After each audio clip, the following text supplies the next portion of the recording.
Hello guys, welcome to my vlog. For today's vlog guys ay may i-share ako sa inyo na paano mag-fill up ng Singapore tax natin.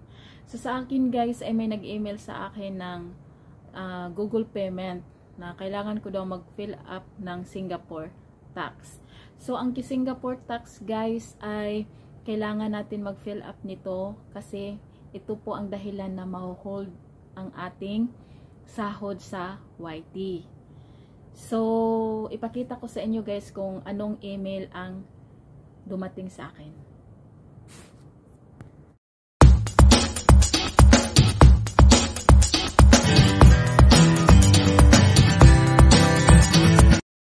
Basahin nyo lang po guys. Yan po ang mangyayari kapag hindi tayo maka-fill up sa Singapore tax natin. Yan guys, ito po yung email sa akin na kailangan ko mag-fill up kasi may form dyan eh. So, may manage tax dyan, pinindot ko. Doon ako nag-fill up, dyan ako nag-fill up. So, kung hindi kayo naka-receive ng ganyan na message or email, pupunta lang po kayo sa Google AdSense ninyo, punta kayo sa Chrome, tapos type nyo Google AdSense, tapos hanapin nyo si payment info. Doon, makikita nyo ang Singapore tax. Yan po guys, pag pindot ko po sa manage tax, yan po ang lumabas sa akin kasi sa email ako, yung email nila, yung doon ako nag-fill up. So yan po ang lumabas sa akin, may start form. So pinindot ko yung start form, doon may mga question doon, 3 question. Tapos, ang answer ko lahat is no. Hindi ko na na-screenshot. So yan guys, dyan sa loob ng start form na yan, may mga question dyan na ang answer mo lang pagpipilian mo ay yes or no. So yun, lahat answer ko po ay no. So based sa aking na-research po. After ng pag-answer nyo guys, ay may nakalagay doon submit. So i-submit nyo lang.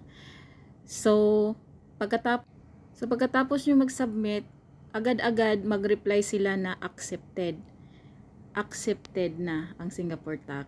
Pagkatapos nyo mag-submit guys, yan po ang resulta.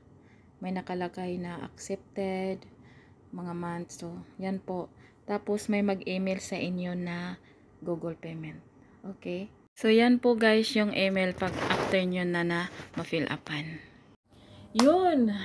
Yun guys, tapos na po yung ating explanation kung paano mag-ano ng Singapore tax. Ay sana po ay may natutunan kayo guys sa kunting na-share ko sa inyo po paano mag-fill up ng ating Singapore tax. Kaya naho-hold yung ating payment kasi hindi tayo naka-fill up ng Singapore tax. So guys, sa aking payment po guys, hindi po nakukuha pa kasi abangan nyo na lang kung bakit. So, itong ano guys, itong Singapore tax ay isa pong itong dahilan kung bakit ma-hold po yung ating sahod sa ating YouTube. So, may sa screen ko po may message doon kung bakit. Yan po ang dahilan na isa sa dahilan na ma-hold ang payment natin or sa ating YouTube. Kahit konti lang yung ano natin sahod dyan, pero importante pa, malaki na yan sa atin. $100, di ba malaki na yan sa atin, maho-hold pa ng dahil hindi tayo naka-fill up ng Singapore tax. So guys, sana po ay may natutunan kayo. So yan po, yan sa akin po ay may nag-email sa akin. Yun, ipakita ko sa inyo, may nag-email sa akin. So pinindot ko yung manage tax. Doon na ako nag-fill up. So yung ano guys, hindi sila nag-email sa inyo, huwag kayong mag-alala kasi pupunta kayo sa Google AdSense ninyo, i-type yung Chrome, punta kayo sa Chrome nyo, i-type nyo ang Google AdSense ninyo, at may ganon-ganon doon, may 3 nakahiga na linya, pindutin nyo, at may lalabas na payment, pindutin nyo doon, at doon, payment info. So, may payment info doon, pindutin nyo. So, dadalhin na kayo doon sa may nakalagay. Pag pindot nyo agad sa payment info ninyo, may Singapore tax nang nakalagay doon, naka-in front na talaga yung Singapore tax doon. So, doon fill upan nyo lahat. Ang question lang doon is yes or no lang ang isagot natin. Yes or no.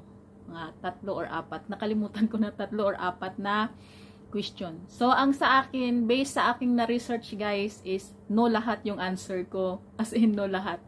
So, yan po guys, no lahat yung answer ko sa aking, pag after ko ng, submit. Okay? So, yun lang guys. Huwag kayong mag-alala, is very simple lang po ng Singapore tax. Okay? Sana po ay may natutunan kayo sa kaunting kaalaman po na aking na-share sa inyo. So, this is Andrea Galagati TV na magsasabi sa inyo na please subscribe my channel, like, comment, and share. Thank you so much everyone and stay humble guys. Bye-bye.